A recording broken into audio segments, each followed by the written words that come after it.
Welcome back to DVC Weekly. This is episode 38. My name is Jason Rippelding. I'm the broker of Buy and Sell DVC. I'm here with Scott Ferrioli. I'm the owner of DVC-Rental.com and buyandsellDVC.com. And today is October 27th. Hopefully your candy's ready for Halloween. 11 months from now is going to be September 27th, 2022. 7 months from now is going to be May 27th, 2022. As always, even though I say always, I don't always remember, but to tell you, but we are on Facebook, we're on Instagram, TikTok, there's a Facebook group.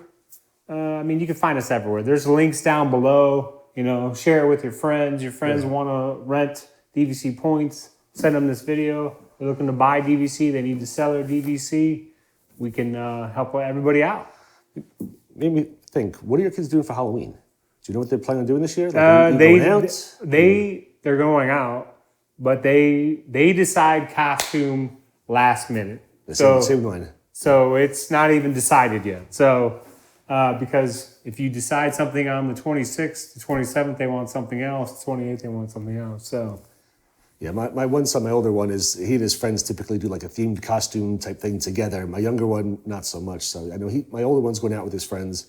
My younger one wants to tag along with them, but I don't necessarily want him to. I feel bad for my older one. So still have to figure out what we're going to do. I don't know if we're going to take him out around the neighborhood ourselves or what we're doing. Anyway, I was going to ask, does the dog mind all the doorbell ringing or? Yes, absolutely. Oh, okay. Normally we have to put her like upstairs in the closet somewhere so she's not being constantly upset by the doorbell. Because I feel like that should be her holiday because her name, Reese's, yes. My Reese's, if you met her several episodes ago, we have a dachshund named Reese's, like Reese's peanut butter cups. So you would think that, anyway. So we're going to start out. If you saw last episode, hopefully you have all the cruise information that you need. We're going to start out this episode. Lately, everyone keeps asking, it's almost like there's a whole group of people that are just being exposed to Disney Vacation Club Resale. So there's, I've been involved with Disney Vacation Club basically since October of 1999. But you get people that they get exposed to it and, they're like, well, this seems too good to be true. What am I missing? And I'm just going to address one of the questions that I found on a different discussion board. And, this is a question that you get a lot. It's why is Saratoga Springs a popular home resort to purchase as resale? And this person said, I live in Hawaii.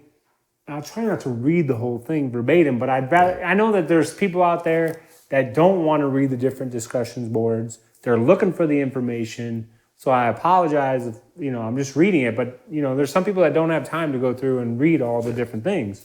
So it says, I live in Hawaii. We are thinking of buying a resale at Alani.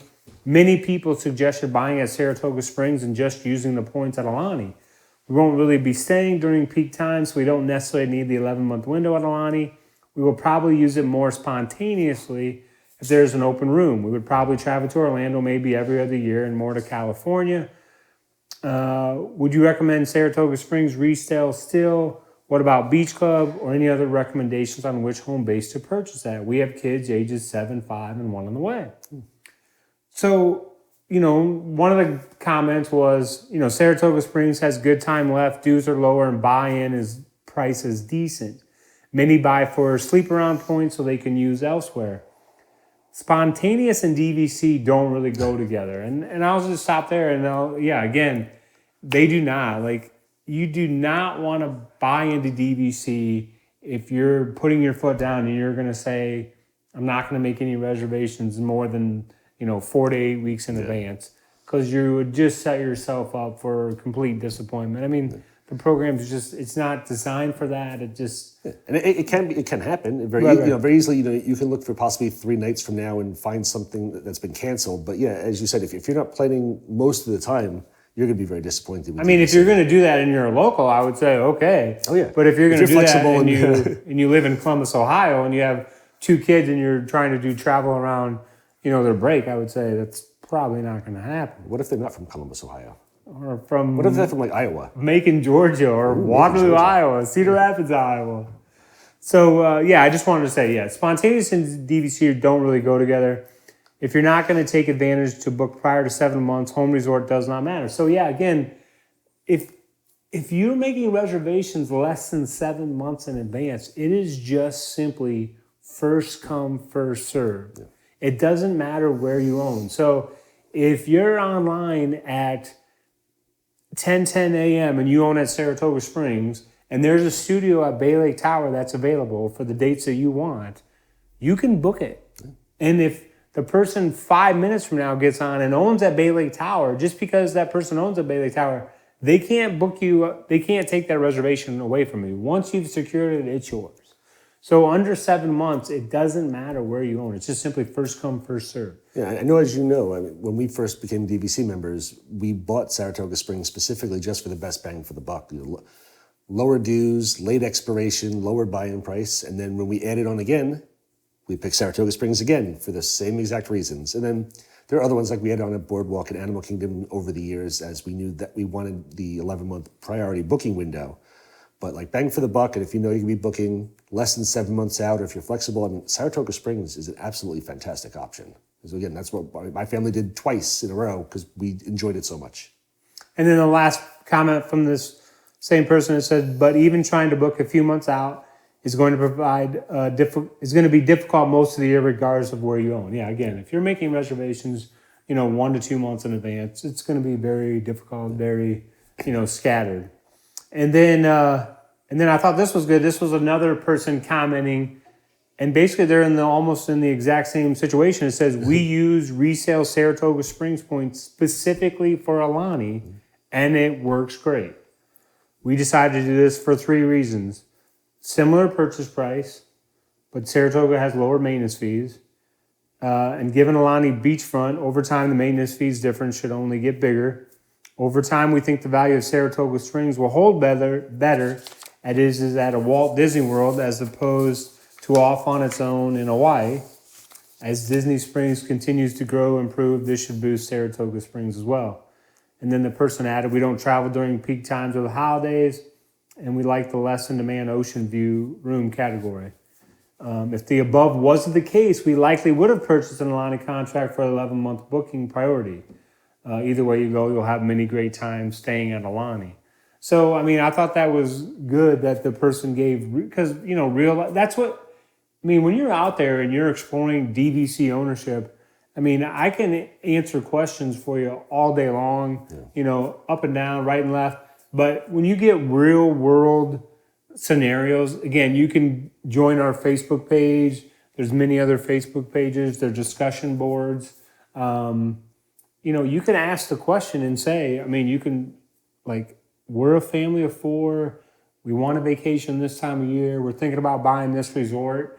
And for the most part, and I understand it's the internet where, you don't know what to believe and what not to believe.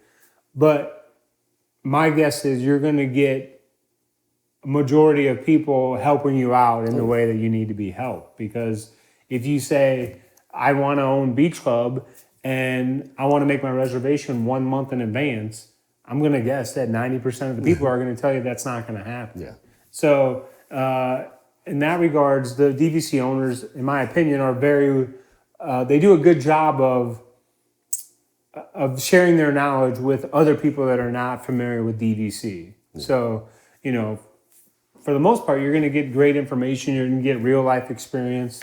And again, it goes back to the couple, we haven't mentioned now in a couple episodes, but the check availability tool on the DVC-Rental, you can use that tool to check availability. That's real life availability. So you can say, hey, my friend says, normally you can book this at, 7 months in advance. Well, let's see if it's available for the time you want to go, and you can check it out. Yeah, it's very helpful. It's not like, exactly real time because, we can't get all the information immediately from Disney, and stuff changes, by the second with Disney.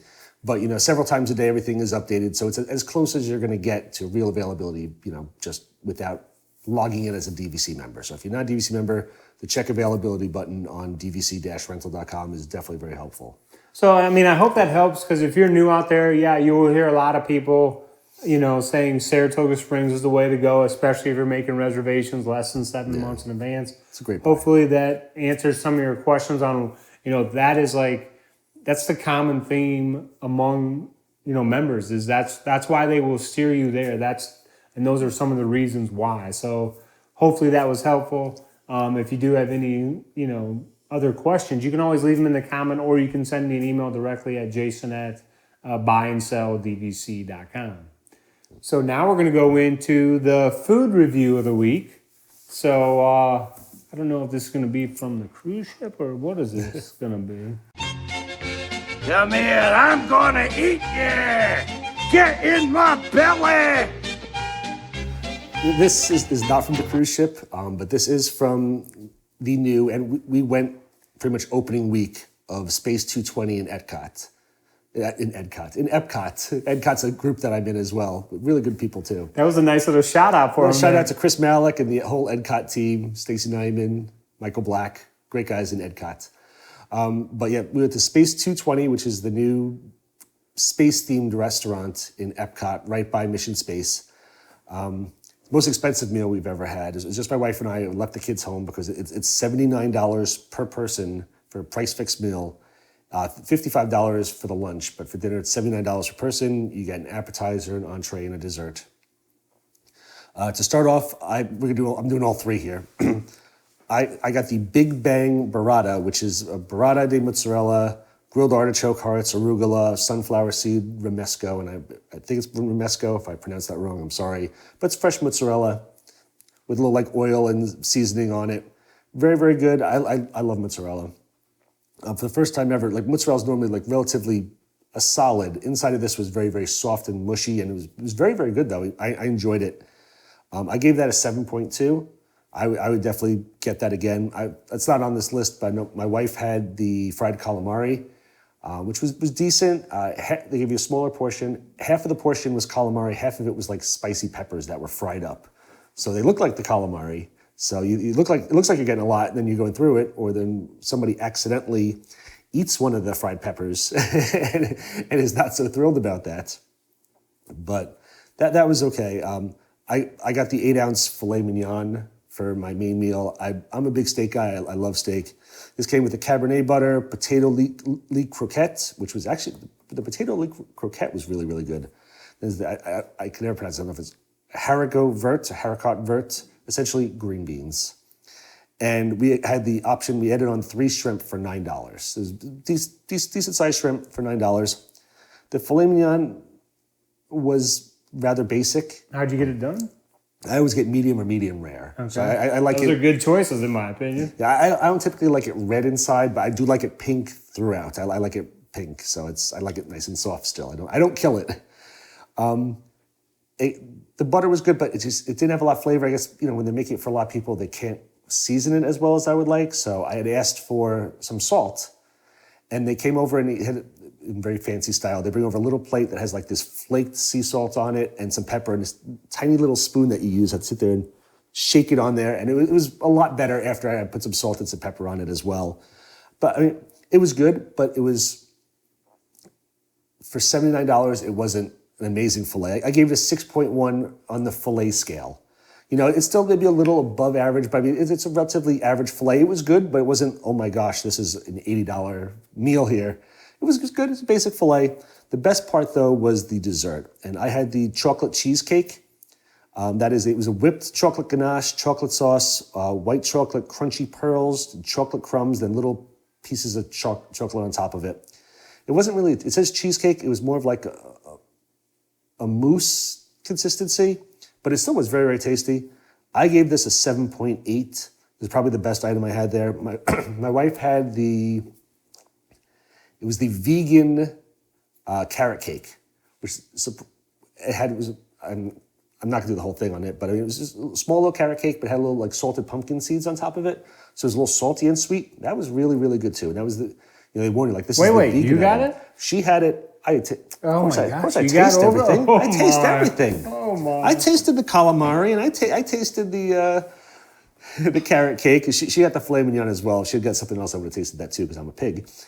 But that was, again, and how did she get her steak done? Same exact way. Normally medium. She doesn't normally ever do medium rare. She's medium to, and I'm medium rare. But she likes it pink throughout as well. And you don't do any. There's no Patrick Mahomes.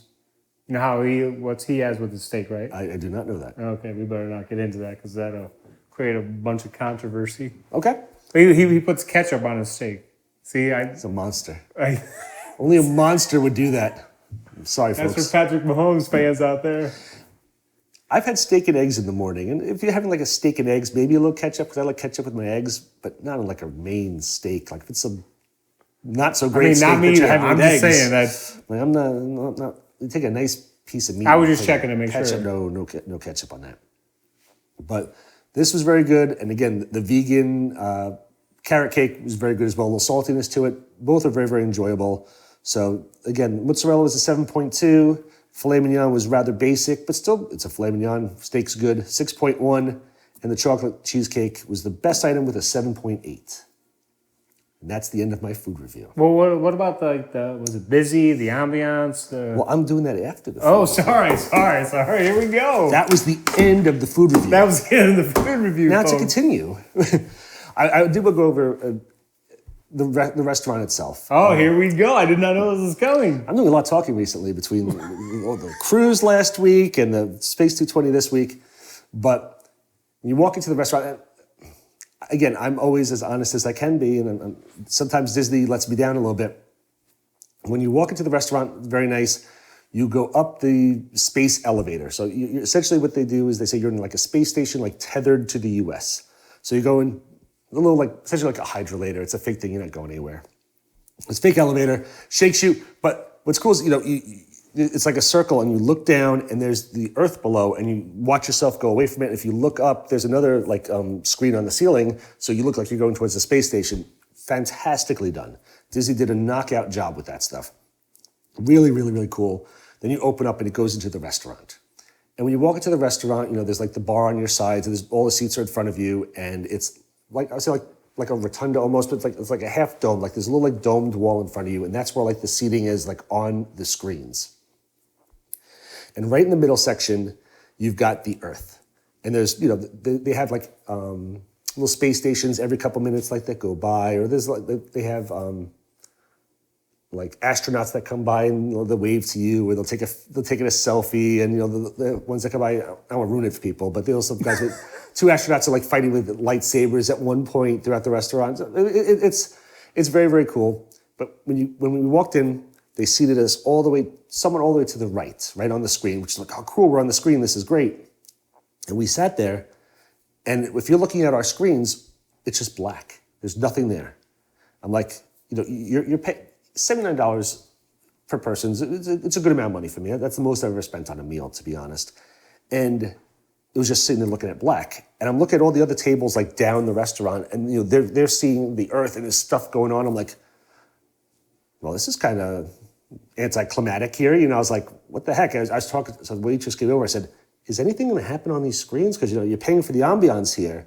And she's like, I think there's a space station that's coming up in a little bit. Oh, there it is, like way down there. I was like, is there any way to maybe, I said, I don't want to be a pain. I feel horrible, but can I possibly move towards like where there's stuff going on? Because, I came here for the ambiance. And she said, honestly, there's a lot of complaints. They said there's a lot of people who are sitting on the sides. They're not happy because there's nothing going on. So they moved us. So we were right outside the Earth. And when you're sitting there at the table, you're looking down, like the Earth is below. But it's cool. But what you don't realize is that supposedly you're tethered. The whole thing is you're tethered to the Earth. And I think this is where Disney made a mistake. Because with you being tethered to the Earth, the picture below doesn't move. It's not like, you're up in space and you see it rotate or doing something. You're just looking at a static picture outside. And every 5 minutes, like a space shuttle comes in the screen, might do a little something fun and then disappears. And you're just looking at the static Earth with nothing happening again. So I was like, oh, no stars. You figure you're up in space, there'd be stars, you'd see the galaxy, something, even if it's not 100% realistic, an astronaut might say, well, you don't really see that stuff. If I'm up in space, I want to see some stars, and I want to see Pluto over there, and Mickey. But you want to see stuff. There was nothing going on. One thing that was cool is that, I guess supposedly it's tied up with what the like what time it is in the restaurant, because as it's getting dark outside, it starts going a little dark, like across the East Coast first. It's like lights come on the little map below. That whole thing, it turns dark within 2 minutes. It's a fast thing. It's not like real life. But it was cool when it was lit up. But it was just I wanted more. There was so much stuff. I was sitting there going, you could have done more. No stars, no anything. Every now and then you have something kind of like gimmicky come through. And you do something like that's cute. But I'm like, I just wanted more out of it. And I'm going, and you have to be in the middle section. If you go to the restaurant, definitely ask to be in the middle section because everything on the sides, there was nothing there. And again, this was within the first week of them opening. So I don't know if, I figured these are screens. Disney could change stuff. But apparently, the waitress said, there have been a lot of people who have been upset for the same exact reasons that you're sitting over there. I mean, we sat there, the screen's like right here, and for a good 5 minutes, it's just a black screen. There's nothing going on. I'm looking, peeking down there and going, oh, I see they've got stuff going on. What's happening here? Because it's like it's like a curved Earth, and like we're, I guess, in the spaceport, there's nothing going on. It's just black screens. So I enjoyed it. I can't justify paying $80 to go back there again. I mean, the food was decent. I mean, the staff who was working there was really, really good. I figured that there could have been a lot more. What I thought would have been really, really cool is that had they made it more like a planetarium, like above you was like a dome where you could like see out into space. But it was just a regular ceiling. So all it was these screens on the walls. And I just had gotten a lot of hype for a long time, and I was really, really pumped up to try to check out this restaurant. It was fun, and I had a wonderful date night with the wife. I had to leave the kids home because I'm not paying $79 for them to eat macaroni and cheese or something. They're not going to eat much at all. And they're both over 10, so they're considered an adult meal, and my kids are not going to eat this. But so I hope this doesn't sound like so you're at a normal type table, yes, right? Mm-hmm. And then when you're seeing you're looking down. So I'm sitting here at the table. Okay. My wife's sitting here. And there's a screen. We're on the screen here, and you're looking this way, and you're seeing like the Earth kind of like halfway down below, and then everything else is just black. And you're sitting there going, "Something going to happen?" You sit there talking to your wife, you looking over periodically, going, "I think something's going to happen soon." Or they had. So there's no looking down on. Oh no. Okay. It was just these screens that are up. So the screens are on all sides of you, or just? It's less than halfway like across the restaurant. It's just like it's a little curved. So like a lot of people are facing this way to look at the screens, and we're facing this way, and the screen's on our right here. Gotcha. On my right, she's on her left. She's facing right. me. I'm just sitting here, and it's also a little. I'm trying to like sit back and watch this way because I'm trying to watch the screen. Like, what's going to happen next? It's just every couple minutes, like something happens. You're like, oh, a satellite's going across. Okay, that's cool. And then nothing for 5 minutes, and you're just like, I just felt that Disney. And again, this is something that could easily be fixed. It's a screen. You could reprogram stuff. You could make stuff happen. You could show stars in the distance. You could do something. But a lot of times it was just essentially like a static picture of the Earth in black, and nothing is happening. So I feel like there's more that can be done. And, Disney is always able to change stuff, and they do change stuff. They test things. So I'm thinking that, maybe, I've heard a lot of people say the same stuff I'm kind of saying about the restaurant. So, I think Disney can change it, and it has potential to be amazing. It's really, really, it's an amazing concept, and getting up to the restaurant is really cool, and it's really lifelike. But like once you get there, you're just like, I wanted more. So Disney could hopefully do something. But it was fun to do. Just don't know if I'll be doing it again at that price point. Well, on that note, that is the end of our episode. I don't know if there's anything you want to add, or I bring everybody down. I'm sorry. Again, it's a fun restaurant. Again, if it was a lot cheaper, I'd be happy about it. But where is it located at? This is in Epcot, right by Mission Space.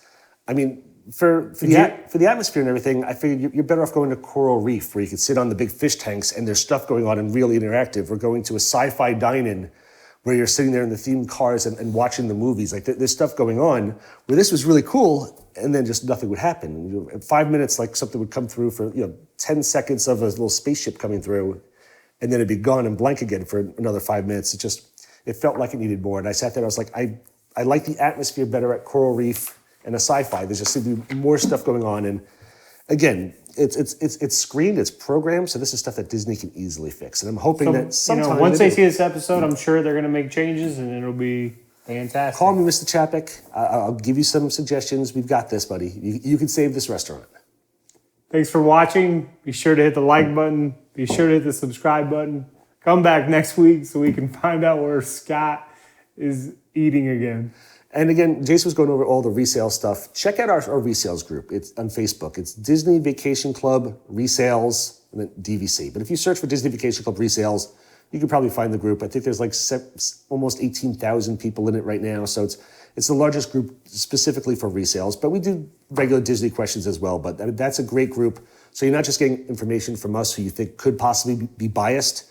There's 17,000 other people in there who will give you information about Beach Club or yeah. You can literally go in there and say, we're a family. We live in Pennsylvania. We just got exposed to DVC. We're thinking this is what we need to do, and you'll get 77 different comments. So, yeah, and again, we always try to be as honest as possible. But I understand why you could think, we have an agenda. There's so many people in there who will lead you in the right direction, right. And Jason will take care of you once you're ready to, once you figure out exactly what you want. Because a lot of people what you're doing, you like to find the other families that are doing the exact same thing, and they can tell you. Yep.